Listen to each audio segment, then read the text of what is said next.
கடந்த 13 நாட்களா தொடர்ந்து பிரச்சாரத்தை மேற்கொண்டு இன்னைக்கு பூம்புகாருக்கு உங்களை எல்லாம் சந்திக்கிறதுக்காக நம்முடைய வெற்றி வேட்பாளர் அண்ணன் நிவேதா முருகன் அவர்களுக்கு உதயசூரிய சின்னத்தில் வாக்களித்து மிகப்பெரிய வாக்கு வித்தியாசத்தில் ஜெயிக்க வைக்கிறது. செய்வீங்களா? வெற்றி நிச்சயமா? இங்க வந்து உங்களை எல்லாம் சரி நீங்க உதயசூரிய சின்னத்தில் வாக்களிச்சு அண்ணன் அவர்கள் வெற்றி பெற வைக்கணும்னு கேட்கணும்னு வந்தேன்.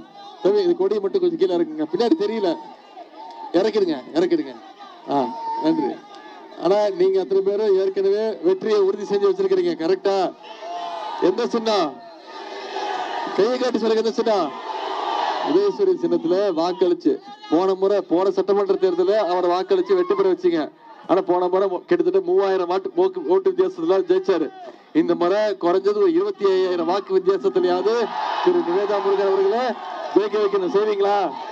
முதல்ல இந்த நிகழ்ச்சியை இவ்வளவு சிறப்பா ஏற்பாடு செஞ்சிருக்கக்கூடிய நம்முடைய வேட்பாளர் அண்ணன் நிவேதா முருகன் அவர்களுக்கும், அண்ணன் குத்தாலம் கல்யாணம், அண்ணன் அருள் செல்வன், அண்ணன் PM ஸ்ரீதர், அண்ணன் குத்தாலம் அன்பழகன், அண்ணன் ஞானவேலன், தலைமை செயற்குழு உறுப்பினர்கள் GN ரவி, முத்து மகேந்திரன், பொதுக்குழு உறுப்பினர்கள் கபிலர், ஹர்ஷத், அதே மாதிரி ஒன்றிய பேரூர் கழக செயலாளர்கள் மங்கை சங்கர், அன்பழகன், அப்துல் மாலிக், AR ராஜா, அமிர்த விஜயகுமார், ஆலங்குடி வைத்தியநாதன், முனைவர் முத்துராஜா, மாவட்ட இளைஞர் அமைப்பாளர் திரு மருது, துணை அமைப்பாளர் வினோத் பாண்டியன், MS விஜய், ஜுபேர் அகமது, ஆனந்தன், சர்வோதயன், டாக்டர் திருமாவளவன், ஒன்றிய இளைஞர் அமைப்பாளர் மகேஷ், இளைஞரணி உள்ளிட்ட அனைத்து அணிகளுடைய நிர்வாகிகளுக்கும், இங்க வந்திருக்கக்கூடிய தாய்மார்கள், அக்காக்களுக்கும், தங்கைகளுக்கும், பாட்டிகளுக்கும், அத்தனை பேருக்கும், அதே மாதிரி முத்தமிழ் டாக்டர் கலைஞருடைய உயிரினும் மேலான அந்த உடன்பிறப்புகள் அத்தனை பேருக்கும், நம்முடைய மதச்சார்பற்ற முற்போக்கு கூட்டணி கட்சியை சேர்ந்த நண்பர்கள், இந்திய தேசிய காங்கிரஸ், திராவிடர் கழகம், இந்திய கம்யூனிஸ்ட் கட்சி, மார்க்சிஸ்ட் கம்யூனிஸ்ட் கட்சி, விடுதலை சிறுத்தைகள், மனிதநேய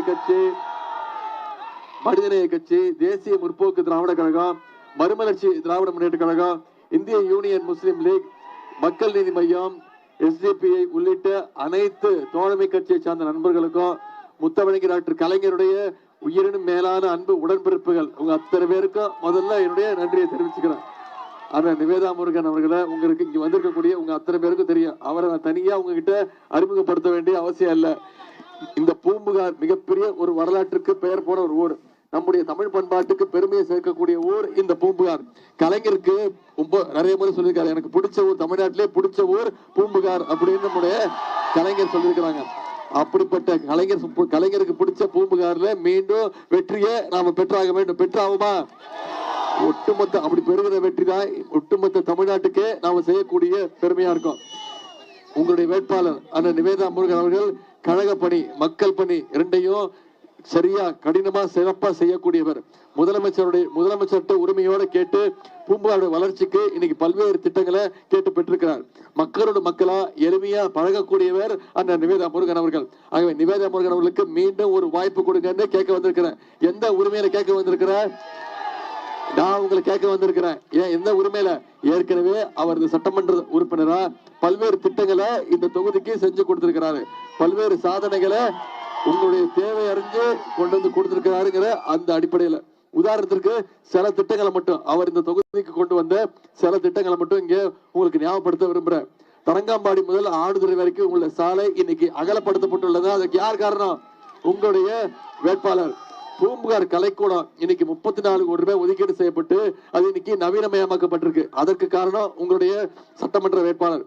வீர சோழ நாட்டின் குறுக்கே மலைக்குடி பெருஞ்சேரி இன்னைக்கு இணைப்பு பாலம் கட்டப்பட்டிருக்குன்னா அது அவருடைய உழைப்பு. அம்மன் நாட்டுல உப்படீர் உள்ளே போகாம இருக்க 8 கோடி ரூபாய் மதிப்பீட்டுல இன்னைக்கு டேம் கட்டப்பட்டிருக்கு, தடுப்பணை கட்டப்பட்டிருக்குன்னா அது அவருடைய முயற்சி. உப்ப நாட்டுல தடுப்பணை, சேவகநாடு தடுப்பணை, 42 கோடி ரூபாய் மதிப்பீட்டுல நண்டலாறு குறுக்கே தடுப்பணை என இந்த தடுப்பணை எல்லாம் கட்டி கொடுத்தது உங்களுடைய சட்டமன்ற உறுப்பினர். செம்பனார் கோயில் பகுதியில் இன்னைக்கு புதிய பாலிடெக்னிக் கல்லூரியை கொண்டு வந்திருக்கிறவர் உங்களுடைய சட்டமன்ற உறுப்பினர். சின்னங்குடி, வானகிரி, சந்திரபாடி பகுதி மீனவர்கள் பயன்பெறுகின்ற வகையில இன்னைக்கு துறைமுகம் அமைக்கப்பட்டுள்ளது. அதே மாதிரி சீகன்பால் அவர்களுக்கு 10 கோடி மதிப்பீட்டுல தரங்கம்பாடியில ஒரு நினைவு மண்டபம். கழக ஆட்சியில் தான் 2006 குத்தாலம் ஒரு தனி தாலுகாவாக அறிவிக்கப்பட்டது. இப்போ நம்முடைய ஆட்சி காலத்தில் தான் இந்த பகுதி இன்னைக்கு பல்வேறு வளர்ச்சியை அடைஞ்சிருக்கு. இவ்வளவு திட்டங்களையும் செஞ்சு கொடுத்துட்டு அந்த உரிமையோடு தான் உங்களை மீண்டும் சந்திச்சு அந்த நிவேதா முருகன் அவர்களுக்கு உதயசூரிய சின்னத்துல தயவு செய்து வாக்குறீங்கன்னு உங்களை எல்லாம் உரிமையோட கேட்க வந்திருக்கிறேன். அது மட்டும் இல்ல, வரும்போதே அவருக்கு என் கையில கோரிக்கைகளை கொடுத்துட்டாரு, சொல்லிட்டாரு மீண்டும் நம்முடைய திராவிட மாடல் 2.2 ஆட்சி அமைய போகுது, மீண்டும் நம்முடைய தலைவர் தான் முதலமைச்சரா, மீண்டும் நம்முடைய தலைவர் தான்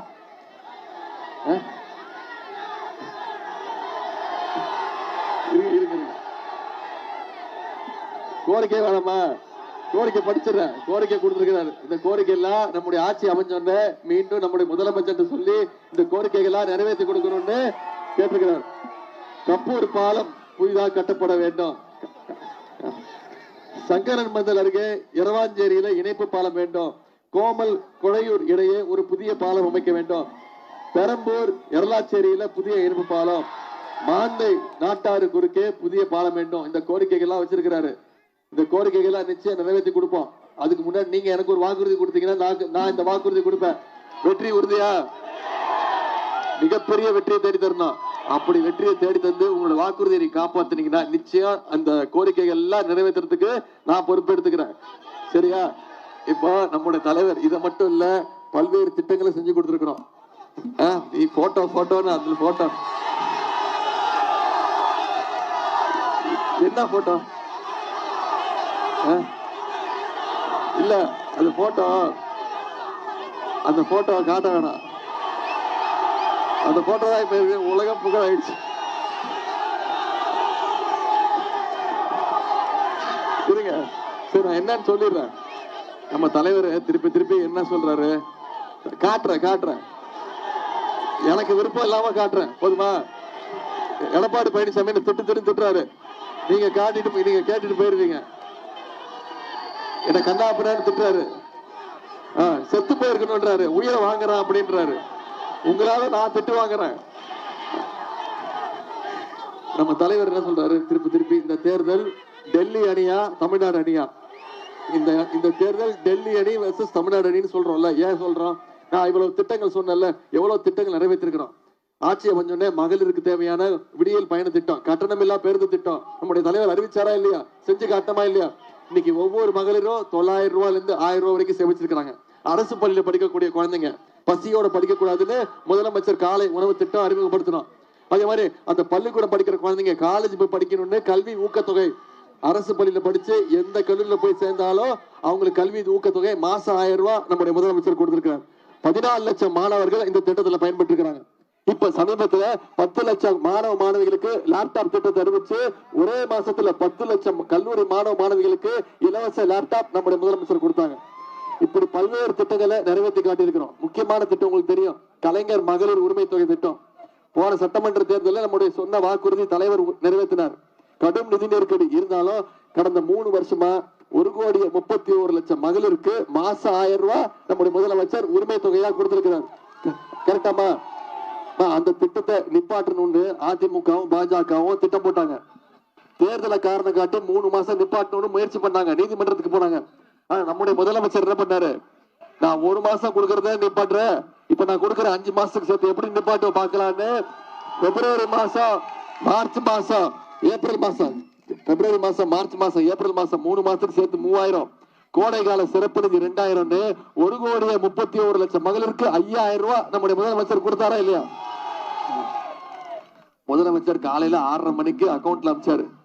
மகளிரோட அக்கௌண்ட்ல எல்லாம் காலைல 6:30 மணிக்கு போட்டாரு. 9 மணிக்கு எல்லாம் போய் மகளிர் பேங்க்ல இருந்து பணத்தை எடுத்துட்டீங்க. எவ்வளவு ஷார்ப் நீங்க! ஏன் எடுத்தீங்க?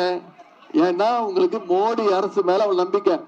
பேங்க்ல மினிமம் பேலன்ஸ் இல்லைன்னு சொல்லி முதலமைச்சர் கொடுக்கிற உரிமை தொகையை மோடி எடுத்துருவாருங்கிற அந்த பயத்துல அவ்வளவு ஷார்ப்பா போய் எடுத்தீங்க. அதே ஷார்ப்பு 23ஆம் தேதி தேர்தல் நாள் அன்று வாக்குச்சாவடிக்கு போய் வாக்குப்பெட்டியில 2வது இடம், 2வது பேரு அந்த நிவேதா முருகன் பேர் இருக்கும், பக்கத்துல உதயசூரியன் சின்ன இருக்கும். அதுல வாக்களிச்சு இந்த தொகுதியில பூம்புகார் தொகுதியில வெற்றியை உறுதி செய்வீங்களா? வாக்கு பெட்டியில 2வது இடம். தேர்தல் எண்ணிக்கை வாக்கு எண்ணிக்கை 4ஆம் தேதி. வாக்கு பெட்டியில 2வது இடம் இருக்கணும். ஆனா தேர்தல் வாக்கு எண்ணிக்கையின் போது முதல் இடத்துல அந்த நிவேதா முருகன் அவர்கள் வெற்றி பெற்றாரு. உதயசூரியன் சின்னம் மீண்டும் பூம்புகார்ல ஜெயிச்சிருச்சு அப்படின்ற செய்தி வரணும். இப்போ சில வாக்குறுதிகளும் கொடுத்திருக்கிறோம். மகளிர் உரிமை தொகை 1000 ரூபாய் இல்ல, அதை உயர்த்தி 2000 ரூபாய் தரேன்னு முதலமைச்சர் வாக்குறுதி கொடுத்திருக்கிறார். அதே மாதிரி முதலமைச்சர் காலை உணவு திட்டம் 5ஆம் வகுப்பு வரைக்கும் இல்ல 8ஆம் வகுப்பு வரைக்கும் விரிவுபடுத்தப்படும் சொல்லியிருக்கிறோம். கல்வி ஊக்கத்தொகை 1000 ரூபாய் இல்ல 1500 உயர்த்தி தரப்படும் சொல்லியிருக்கிறோம். ஓஎப்பி முதியோர் உதவித்தொகை 1200 இல்ல 2000 ரூபாய் தருவோம்னு வாக்குறுதி கொடுத்திருக்கிறோம். இப்படி பல்வேறு வாக்குறுதி கொடுத்திருக்கிறோம். அடுத்த 5 வருஷங்கள்ல 35 லட்சம் மாணவர்களுக்கு கல்லூரி மாணவியருக்கு லேப்டாப் வழங்கப்படும் வாக்குறுதி கொடுத்திருக்கிறோம்.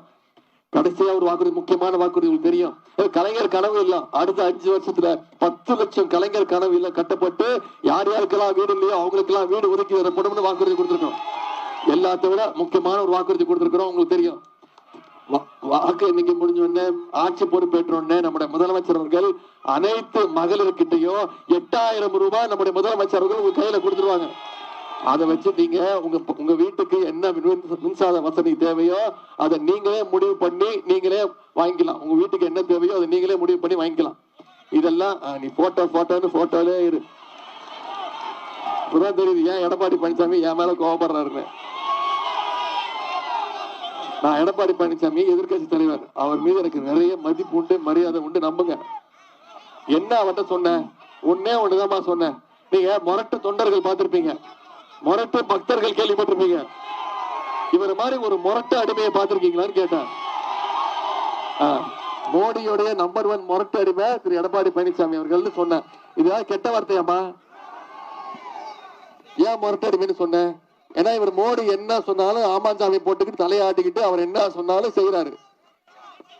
மோடி அமித்ஷாவுடைய நம்பர் 1 அடிமை திரு எடப்பாடி பழனிசாமி. இதுதான் நான் சொன்னேன். உடனே அவர் கோவம் வந்துருச்சு, கண்ணா அப்படின்னு திட்ட ஆரம்பிச்சுட்டாரு. செத்து போயிருக்கலான்ட்டாரு என்ன. அப்படியே சொல்லிட்டாருமா, இவன் என் உயிரை வாங்குறான், அவன் சாவடிங்க அவனுக்கு அப்படின்ட்டாரு. அந்த அளவுக்கு என் மேல கொலை கோவத்துல இருக்காரு. நான் சொன்னேன், அவர் எனக்கு அனுபவமே இல்லை அப்படின்ட்டாரு. உதயநிதிக்கு எந்த அனுபவமே கிடையாது, என்ன அனுபவத்தை இப்படிலாம் பேசுறாரு அப்படின்னாரு. ஆமா, உங்களுக்கு இருக்கக்கூடிய அனுபவம் எனக்கு கிடையாதுதான். என்ன அனுபவம்? இந்த அனுபவம் எனக்கு கிடையாது. இதுதான் சொன்னேன். நல்லா இருக்கா? இதுதாமா என்ன கீழே ஒருத்தர் படுத்திருக்காருமா, நீங்க படுத்திருக்காரு. இதுதாமா காட்டினேன். இது உண்மையான போட்டோமா? இது ஒன்றும் இதெல்லாம் கிடையாது, போட்டோ மார்பிங் எல்லாம் கிடையாது, உண்மையான போட்டோ. இது கீழே கார்பெட் கிடையாது, ஒரு ஆள் படுத்திருக்காரு. இவர்தான் முன்னாள் முதலமைச்சர். இப்படிதான் முதலமைச்சர் ஆனாரு. 2017ஆம் ஆண்டு மக்கள் வாக்களிச்சு அவர் தேர்ந்தெடுத்து முதலமைச்சர் ஆகல, டேபிள் சார்க்குள்ள பூந்து போய் அவங்க காலை பிடிச்சுதான் முதலமைச்சர் ஆனாரு. இந்த அனுபவம் எனக்கு கிடையாதுன்னு, யார் காலையும் பிடிச்சு பதவி வாங்கின அனுபவம் எனக்கு கிடையாது அப்படின்னு, சங்கி கூட்டத்துக்கிட்ட அடிமையா இருக்கக்கூடிய அனுபவம் எனக்கு கிடையாது அப்படின்னு. இப்ப என்ன சொல்லிட்டாரு தெரியுமா? அப்படியே மாத்திட்டாரு உள்டா. ஆமா உண்மைதான், என்ன தப்பு, எனக்கு அமைச்சர் பதவி முதலமைச்சராகிறாங்க, அவங்க காலில் போய் ஆசீர்வாதம் வாங்கினேன் அப்படின்னாரு. நான் சொன்னேன், நீ ஆசீர்வாதம் வாங்கினதெல்லாம் தப்பு கிடையாது, காலில் விழுந்து முதலமைச்சர் ஆனீங்கல்ல, முதலமைச்சர் ஆனா என்ன பண்ணீங்க? அந்த அம்மா உள்ள தள்ளிட்டு நீயா என்ன முதலமைச்சராக்கணும்னு சொல்லி அந்த அம்மா காலை வாரி விட்டாரு இவரு. அதைத்தான் நான் சொன்னேன். இப்போ நாம அமைதியாயிடுவோம். ஏன்னா சசிகலா அம்மா உள்ள வந்துட்டாங்க. இப்போ அவங்க பேச ஆரம்பிச்சுட்டாங்க. அவங்க என்ன தெரியுமா சொல்றாங்க, 2 நாளா தம்பி உதயநிதி பேசுறது கரெக்ட், நான் தம்பி உதயநிதி பக்கம் தான் அப்படின்ட்டாங்க. இப்போ அவங்க 2 பேரும் மோதிக்கிட்டோம், அவங்க 2 பேரும் பேசிக்கிட்டோம். நாம அமைதியா வேடிக்கை பார்ப்போம். மீண்டும் திரும்பி போட்டோலாம் கேட்க கூடாது, சரியா? நான் உங்ககிட்ட கேட்டுக்கொள்வதெல்லாம் வர்ற சட்டமன்ற தேர்தல் மிக மிக முக்கியமான தேர்தல். தலைவர் ஏற்கனவே சொன்ன மாதிரி இது டெல்லி வர்சஸ் தமிழ்நாடு. இதுல டெல்லி அணியை நாம வீழ்த்தி ஆகணும். யோசிச்சு பாருங்க, கடந்த 5 வருஷத்துல ஒன்றிய பாஜக அரசு நம்முடைய தமிழ்நாட்டுக்கு ஏதாவது திட்டங்கள் கொடுத்திருக்கிறாங்களா? எந்த திட்டமும் கிடையாது. போன பட்ஜெட்ல தமிழ்நாட்டுக்கு எந்த திட்டமும் இல்லமா. ஒன்றிய அரசோட பட்ஜெட்ல தமிழ்நாடுங்கிற பேரே கிடையாது பட்ஜெட்ல. இப்படி தமிழ்நாடை தொடர்ந்து புறக்கணிக்கிற டெல்லிய சங்கி கூட்டத்தை பாசிச பாஜகவை நாம புறக்கணிக்கணுமா வேணாமா? அவங்களுக்கு சரியான பாடத்தை இந்த தேர்தலில் நம்ம கற்றுக் கொடுக்கணும். அண்ணன் நிவேதா முருகன் அவர்களுக்கு உதயசூரியன் சின்னத்துல வாக்களிச்சு மிகப்பெரிய வெற்றியை நீங்க தேடி தரணும், செய்வீங்களா? இன்னைக்கு தேதி 12, இன்னும் 12 நாட்கள் இருக்கு. 23ஆம் தேதி தேர்தல். நான் உங்ககிட்ட கேட்டுக்கொள்வதெல்லாம் அமைச்சர் செட் பண்ணி கூட்டு வந்துருக்கீங்களா?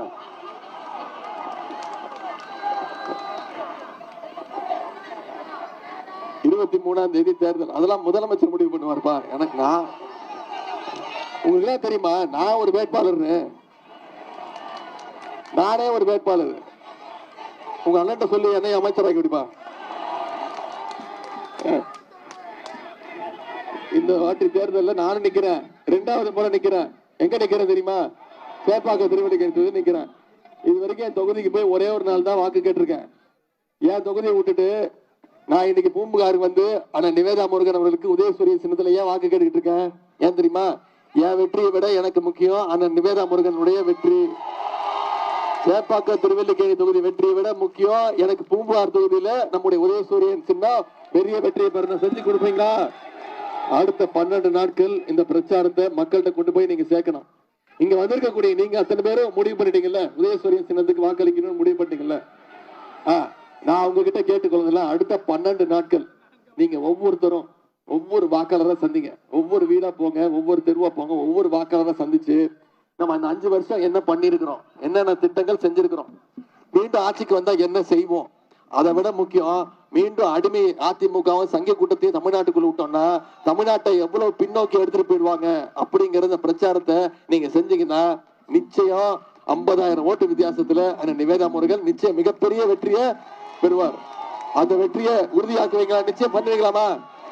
உங்களை எல்லாம் அன்போடு கேட்கிறேன், பண்போடு கேட்கிறேன், பாசத்தோடு கேட்கிறேன், உரிமையோடு கேட்கிறேன், உங்க வீட்டு பிள்ளையா இருந்து கேட்கிறேன், தலைவருடைய மகனாக இருந்து கேட்கிறேன். இன்னும் பெருமையா பூரிப்பா சொல்லலாம், முத்தமிழர் கலைஞருடைய பேரனாக இருந்து உதயசூரியன் சின்னத்துல வாக்களிச்சு அந்த நிவேதா முருகன் அவர்களை மிகப்பெரிய வாக்கு வித்தியாசத்துல ஜெயிக்க வச்சு சட்டமன்றத்துக்கு அனுப்புங்க. மீண்டும் நம்முடைய திராவிட மாடல் 2.2 ஆட்சி அமைய போவது உறுதி. எனவே நம்முடைய ஆட்சி அமைஞ்சோடனே இந்த பகுதிக்கு, இந்த பூம்புகார் பகுதிக்கு என்னெல்லாம் கோரிக்கை வச்சிருக்கீங்களோ அதையெல்லாம் நிறைவேற்றி கொடுப்பது என்னுடைய உறுதிமொழின்னு கூறி இந்த அன்புக்கு வரவேற்புக்கு நன்றி கூறி விடைபெறுகின்றேன். நன்றி, வணக்கம்.